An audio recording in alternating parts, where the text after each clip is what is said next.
pengikut Kristus.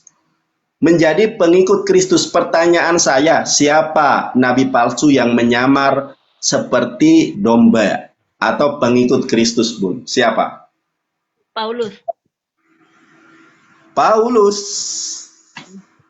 Asyhadu, Bun. Udah tahu kan jawabannya? Nabi palsu itu Paulus. Dan produk, Bunda? Iya. Saya baca riwayatnya. Saya baca riwayatnya yang ada di Alkitab. Sebelum namanya Paulus, dia namanya Saulus. Nah, di dalam Kisah Para Rasul 13 ayat 1, Bun, ternyata Paulus adalah nabi. Coba Bunda baca Kisah Para Rasul 13 ayat 1. Bahwa si Paulus adalah nabi dan dia adalah nabi palsu yang digadang-gadang akan menemui para murid. Kisah Para Rasul berapa? 13 ayat 1. Saya bacakan ya. Kisah Para Rasul 13 ayat 1 bahwa si Paulus ini nabi palsu yang akan menyesatkan banyak orang. Nih, saya bacakan, Bun. Kisah Para Rasul 13 ayat 1.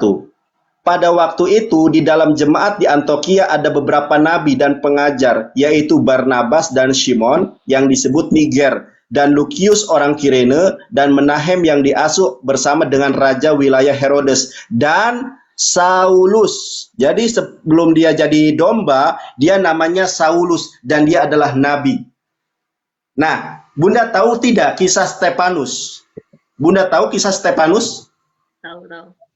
Stefanus itu adalah murid kesayangan Yesus. Dia itu seorang yang sangat taat beribadah. Tapi dia dirajam, Bun, dilempari batu, Bun.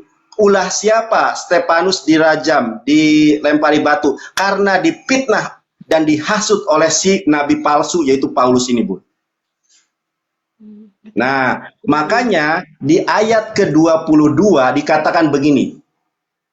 Di dalam Matius 7 ayat ke-22,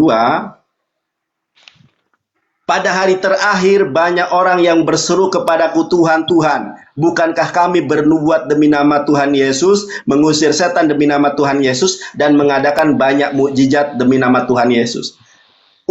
Dan saya banyak mendengar orang Kristen mengatakan nabi palsu adalah Muhammad. Sejak kapan Muhammad mengajarkan mengusir setan atas nama Yesus?